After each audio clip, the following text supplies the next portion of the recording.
Hello दोस्तों, मैं नीतू आपके छोटे से चैनल साहित्य सार में आपका स्वागत करती हूँ। और मैं आज यूजीसी नेट का जो सेकंड पेपर यूजीसी नेट का सेकंड पेपर जो है ना, उसका मैं आज सिलेबस आप लोग को बताने वाली हूँ। आप लोग इसे देख सकते हैं।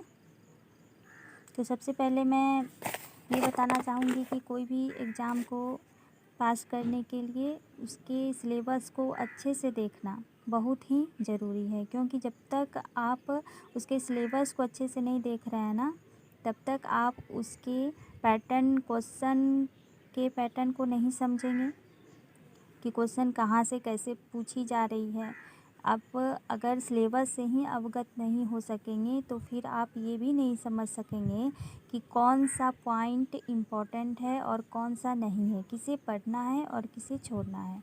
तो सबसे पहले आप किसी भी एग्ज़ाम को क्वालिफाई करने के लिए उसके सिलेबस से पूरी तरह से अवगत होना ज़रूरी है। तो मैं आपको सीधे ले चलती हूँ यूजीसी नेट सेकंड पेपर के पाठ्यक्रम के ऊपर। तो आइए देखते हैं क्या क्या इसमें है। इसमें 10 यूनिट है, टोटल 10 यूनिट है जो आप लोग को पढ़ना है। सबसे पहले है इकाई 1। इकाई 1 में आपको यही हिंदी साहित्य ऐतिहासिक पृष्ठभूमि, इसमें जो आर्य भाषा है, इसमें पाली, प्राकृत, शोषणीय, अर्ध मागधी अपभ्रंश और उनकी विशेषताएं, अपभ्रंश, अवहट और पुरानी हिंदी का संबंध, आधुनिक भारतीय आर्य भाषाएं और उनका वर्गीकरण, हिंदी का भौगोलिक विस्तार, हिंदी की उपभाषाएं, पश्चिमी हिंदी, पूर्वी हिंदी, राजस्थानी, बिहारी, पहाड़ी, उनकी बोलियां, खड़ी बोली, वज्र और अवधि की विशेषताएं, हिंदी के विविध रूप, हिंदी, उर्दू, दक्षिणी, हिंदुस्तानी, हिंदी का भाषिक स्वरूप, हिंदी की स्वर्णीय व्यवस्था, खंडी और खंडेतर, हिंदी ध्वनियों के वर्गीकरण का आधार, हिंदी शब्द रचना, उपसर्ग, प्रत्यय, समास, हिंदी की रूप रचना, लिंग, वचन और कारक व्यवस्था के संदर्भ में संज्ञा, सर्वनाम, विशेषण और हिंदी और क्रियारूप, हिंदी वाक्य रचना, हिंदी भाषा का प्रयोग के विविध रूप, बोली, मानक भाषा, राजभाषा, राष्ट्रभाषा और संपर्क भाषा, ये हुई। और इसके बाद संचार माध्यम, हिंदी, कंप्यूटर और हिंदी, हिंदी की संवैधानिक स्थिति, देवनागरी लिपि, विशेषताएं और मानकीकरण। तो इसका भी मैं अलग से एक वीडियो लेकर आऊँगी आप लोग के साथ। तो इसमें से क्या क्या इम्पोर्टेंट है और किसे कैसे पढ़ना है वो भी बताऊँगी आगे। उससे पहले मैं सिलेबस को कवर करवा देती हूँ पहले। तो सेकेंड यानी हम देखते हैं इकाई 2 के अंतर्गत क्या है। तो हिंदी साहित्य का इतिहास, तो इसको देख लेती हूँ। तो हिंदी साहित्य, इसमें दर्शन है, उसका पद्धति किस तरह है, काल विभाजन, नामकरण, कौन से दर्शन किस तरह से एक दूसरे से संबंध रखते हैं, वो सारे आपको देखने हैं। तो इसमें आपका भक्ति काल, रीति काल, आधुनिक काल, द्विवेदी युग, छायावाद। फिर हिंदी साहित्य की गद्य विधा में आप उपन्यास देख सकते हैं, कहानी, नाटक, निबंध, आलोचना और हिंदी की अन्य गद्याएं, रेखाचित्र, संस्मरण, यात्रा, आत्मकथा, जीवनी और रिपोर्टाज, डायरी। और फिर देख सकते हैं इसमें हिंदी का प्रवासी साहित्य को भी आपको देखना है, अवधारणा उनके प्रमुख साहित्यकार जो हैं हिंदी के प्रवासी साहित्य में। उसके बाद अगर मैं बताऊं तो आप अगर इकाई 2 को अच्छे से कवर करते हैं ना, तो आपका 70% क्वेश्चन जो है ना इसी से कवर हो जाएगा। मैं आपको बता रही हूँ कि अगर आप इकाई 2 ही कवर करते हैं ना अच्छे से, तो 70% आपका यहीं से कवर हो जाता है एग्जाम्स में। क्योंकि भक्ति, रीतिकाल, आधुनिक काल, ये सारे तो विस्तार है ना। आधुनिक काल में जितने भी हैं देख लीजिए, यहाँ पे उपन्यास, कहानी, नाटक, यहीं से तो क्वेश्चन बनते हैं। और इसमें जो अन्य यूनिट है ना वो तो आपको करना है, लेकिन आप अगर इकाई 2 को अच्छे से कवर करते हैं ना तो 70% क्वेश्चन यहीं से लड़ते हैं आपके। उसके बाद मैं आगे बढ़ती हूँ। तो मैं बात करती हूँ इकाई 3 जो साहित्य शास्त्र। इसमें आपके काव्य शास्त्र आ जाते हैं। काव्य शास्त्र में भारतीय काव्य शास्त्र, पाश्चात्य काव्य शास्त्र, इसमें जो है रस, सिद्धांत, अलंकार, रीति, ध्वनि, वक्रोक्ति इत्यादि। उसके बाद आपके पाश्चात्य जो हैं अरस्तु, इसमें प्लेटो, अरस्तु, वर्ड्सवर्थ, कॉलरिज, इलियट, ये सब रिचर्ड्स आदि इत्यादि मूल्य सिद्धांत, उनका रूसी रूपवाद, नई समीक्षा, जितने भी है फैंटेसी वगैरह जितने भी है ना, उसको यहाँ पे आप देखेंगे, इसको यहाँ पे कवर करना है। उसके बाद इकाई अगर 4 में मैं आती हूँ तो इसमें वैचारिक पृष्ठभूमि है। जितने भी खरीबोली आंदोलन, fort William college, Bharatendu Dwivedi, नवजागरण, महावीर प्रसाद द्विवेदी, गांधीवादी दर्शन, अम्बेडकर दर्शन, लोहिया दर्शन इत्यादि जितने भी मार्क्सवाद, मनोविश्लेषणवाद, अस्तित्ववाद, उत्तर आधुनिकता, अस्मितामूलक, स्त्री, आदिवासी, अल्पसंख्यक, जितने भी इसमें यूनिट के अंदर जो पॉइंट है ना, इसमें भी क्वेश्चन आते हैं। लेकिन हाँ, इसको पढ़ना है, लेकिन इस तरह आपको पढ़ना है कि इसमें क्वेश्चन आपके एग्ज़ाम में जो पूछे जाते हैं 1-2 क्वेश्चन यहाँ से, वो आपका हो जाए। उसके बाद इकाई 5 जो है, इसमें हिंदी कविता है, जिसमें देख रहे हैं आप आदिकाल से इसमें शुरुआत हुई है। पृथ्वीराज रासो का रेवा तट पढ़ना है। अमीर खुसरो का खुसरो की पहेलियाँ और मुकरियाँ, जो मैं आपको पहले बता चुकी हूँ। विद्यापति की पदावली पढ़ना है। इसमें पद संख्या देख लीजिए कितना से कितना तक, तो 1 से 25 तक आपको पढ़ना है, ठीक है। इसके बाद मैं आगे की बात करूं तो यहाँ पे देख लीजिए कबीर का जो हजारी प्रसाद द्विवेदी द्वारा है, उसका पद संख्या 160 से 209 तक पढ़ना है। जायसी ग्रंथावली रामचंद्र शुक्ल जी का है, इसमें नागवती वियोग खंड पढ़ना है। सूरदास का भ्रमर गीत सार जो है रामचंद्र शुक्ल जी का ही है, जो पद संख्या 21 से 70 तक आपको पढ़नी है। उसके बाद तुलसीदास का रामचरितमानस का उत्तरकांड पढ़ना है। उसके बाद बिहारी सतसई की बात करें तो जगन्नाथ दास रत्नाकर का जो बिहारी सतसई वो है, जो टीका इन्होंने लिखी है, उसको 1 से 50 तक पढ़ना है। उसके बाद घनानंद कवित विश्वनाथ मिश्र का कवित संख्या 1 से 30 तक पढ़ना है। उसके बाद मीरा के पद पढ़ने, प्रारंभ से 20 पद विश्वनाथ त्रिपाठी जी का। और उसके बाद हरिओद जी का पढ़ना है, अयोध्या सिंह उपाध्याय हरिओद जी का प्रिय प्रवास, जो हिंदी खड़ी बोली का प्रथम महाकाव्य माना जाता है। उसके बाद मैथिली शरण गुप्त जी का भारत भारती, इसमें मिस्टेक दिया है, भारतीय दे दिया है, तो इसको भारत भारती आपको पढ़ना है। उसके बाद साकेत का नवम सर्ग आपको पढ़ना है। उसके बाद प्रसाद जी का, जयशंकर प्रसाद जी का आंसू और कमायनी, ये 2 रचना आपको पढ़नी है, जिसमें कमायनी का 3 सर्ग है, श्रद्धा, लज्जा, ईरा, यही आपको कवर करना है। उसके बाद निराला जी पे आए तो इसमें इनका जूही का कली, जागो फिर एक बार, सरोज स्मृति, जो शोक गीत है, उनके अपने सरोज पे, अपनी पुत्री पे उन्होंने ये लिखी हुई है। उसके बाद राम की शक्ति पूजा, कुकुरमुत्ता, बांधो न नाव इष्ठाव बंधु इत्यादि। उसके बाद सुमित्रा नंदन पंत, जो प्रकृति के चितेरे कवि माने जाते हैं, सुकुमार कवि माने जाते हैं, उनका परिवर्तन, जो पल्लव में संकलित है, परिवर्तन, प्रथम रश्मि, 2 इसमें पढ़ना है आपको। फिर महादेवी वर्मा पे आइए तो यहाँ पे भी है, बीन भी हूँ मैं तुम्हारी, रागनी भी हूँ।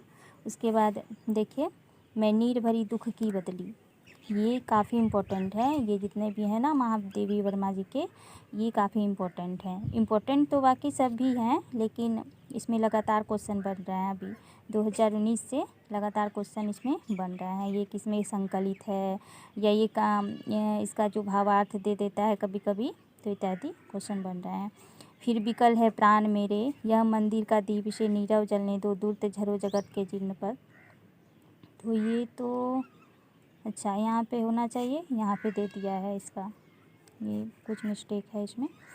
दिनकर जी का, रामधारी सिंह दिनकर जी का आपको उर्वशी तृतीय अंक पढ़ना है। फिर रश्मि रथी पढ़ना है। रश्मि रथी जो आपको मालूम हो कि कर्ण के जीवन पे कैसे उनके परिश्रमी व्यक्तित्व को इसमें निखारा गया है, तो यहाँ पे उनका दिया गया है। उसके बाद नागार्जुन का आपको कालिदास पढ़ना है। बादल को घिरते देखा है, अकाल और उसके बाद, खुरदरे पैर, शासन की बंदूक, मनुष्य हूँ इत्यादि। उसके बाद अज्ञे जी का पढ़ना है। कलगी बाजरे की यह दीप अकेला, हरी घास क्षण भर, आसाध्य वीणा इसमें काफ़ी इम्पोर्टेंट है, कितनी नावों में कितनी बार। भवानी प्रसाद मिश्र जी का पढ़ना है। गीत फरोसत पुरा के जंगल, मुक्तिबोध जी का भूल गति, बर्म राक्षस अंधेरे में और बर्म राक्षस काफ़ी इम्पोर्टेंट है। धूमिल जी का पढ़ना है। नक्सलवारी और मोचीराम, और अकाल दर्शन, रोटी और संसद, इनका भी इम्पोर्टेंट है। उसके बाद आ जाते हैं इकाई 6 में, हिंदी उपन्यास से है। अब आपको हिंदी उपन्यास में देखिए, पंडित गौरी दत्त का पढ़ना है देवरानी जेठानी की कहानी 1870 ईस्वी में जिसका हुआ है।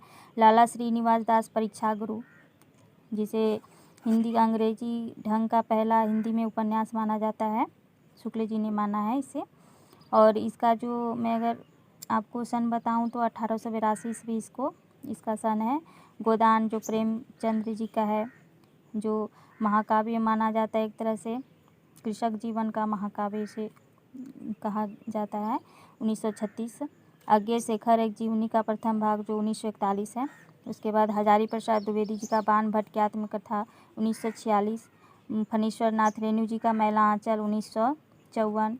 यशपाल जी का झूठा सच पढ़ना है 1958-60, इसके 2 भाग हैं, झूठा सच। अमृतलाल नागर के मानस का हंस, जो कि तुलसीदास जी के जीवन पर आधारित है, मानस का हंस, जो 1972 ईस्वी के 1972 ईस्वी का ईस्वी में लिखी गई है। उसके बाद भीष्म शाहनी का जो तमस है, ये देश विभाजन पे ये पूरी तरह है, तमस देश विभाजन पे है।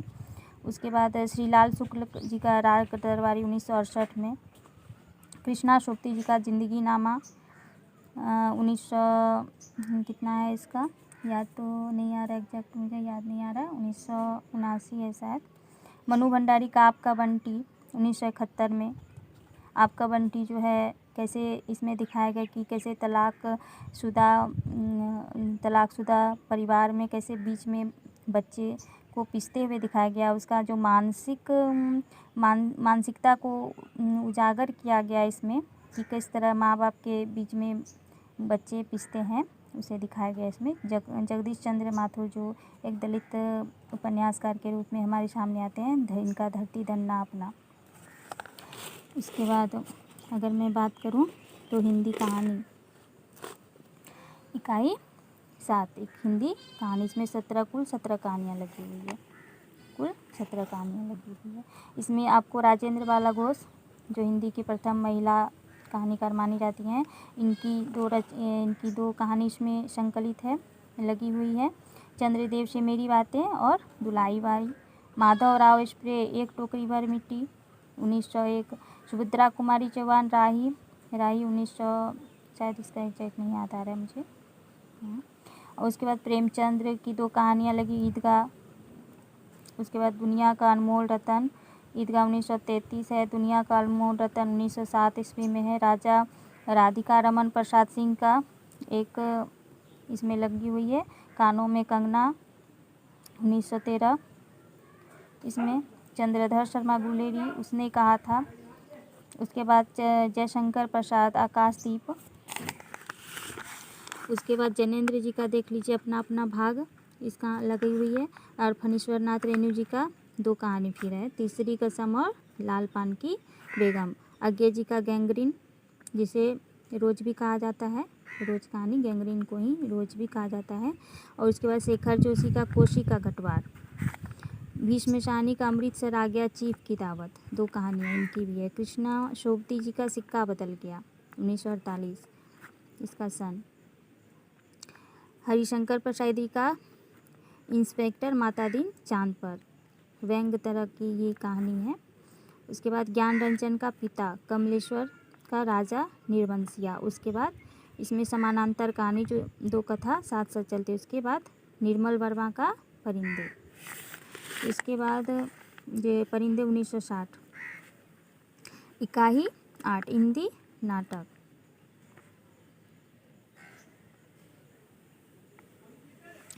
हिंदी नाटक, तो नाटक में देख लेते हैं क्या क्या है।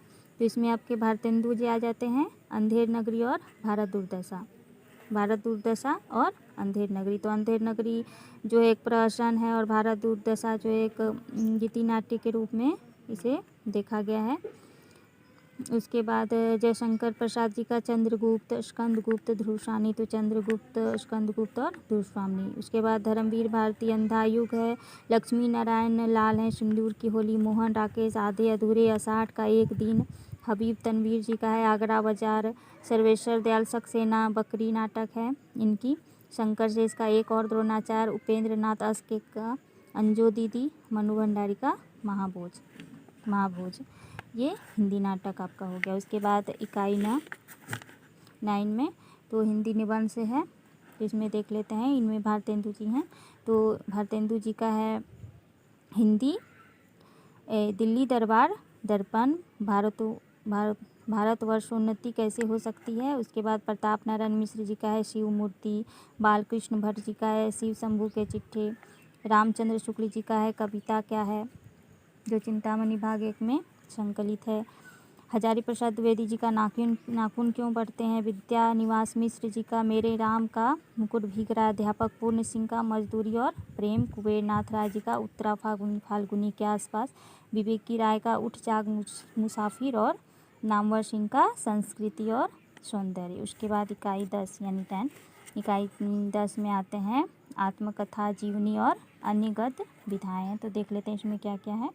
तो राम वृक्ष बेनीपुरी जी का है माटी की मूर्तें, महादेवी वर्मा ठकुरी बाबा, तुलसी राम के मुर्दैया, तो शिवरानी देवी जी का प्रेमचंद्र घर में, शिवरानी देवी जो है प्रेमचंद की पत्नी है और उन्होंने ही लिखा है प्रेमचंद्र घर में। मन्नू भंडारी एक कहानी, यह भी विष्णु प्रभाकर जी का आवारा मसीहा और हरिश्चंद्र बच्चन जी का हरिवंश राय बच्चन जी का क्या भूलूं क्या याद करूं, रमनिका गुप्ता का आफुदरी। उसके बाद हरिशंकर परसाई का भोला राम का जीव, कृष्णचंद्र का जामुन का पैर, दिनकर जी का संस्कृति के 4 अध्याय, मुक्तिबोध का एक लेखक की डायरी, राहुल संस्कृतैन जी का है मेरी तिब्बत यात्रा। उसके बाद आगे क्या है मेरे अरे यायावर रहेगा याद। तो ये टोटल आपके 10 यूनिट कंप्लीट हो गए। तो आप देख सकते हैं इसमें कि 10 यूनिट में आपको कितने पॉइंट कवर करना है और इसमें किस तरह के क्वेश्चन बन के आते हैं। और मैं बता रही हूँ कि मैं अगले वीडियो में आपको बताऊंगी कि कहाँ से कितने क्वेश्चन आ सकते हैं। जैसे मैंने आपको बताया कि इकाई 2 अगर आप कंप्लीट कर लेते हैं, अच्छे से पढ़ लेते हैं ना, तो 70% क्वेश्चन यहीं से आपके आते हैं। और बाकी जो है ये इसमें भी जो वैचारिक पृष्ठभूमि एक दो क्वेश्चन आते हैं। और ये जो है ये सब नाटक, निबंध, हिंदी उपन्यास, ये सब जितने भी हैं इसमें से आपको कवर करने होंगे। तो मैं उम्मीद करती हूँ कि आज का ये वीडियो आपको पसंद आएगा और आपको काफ़ी हेल्प होगी समझने में कि इसका सिलेबस क्या है और आपको क्या क्या पढ़ना है। तो इसके साथ ही मैं आपसे विदा लेती हूँ। Thank you.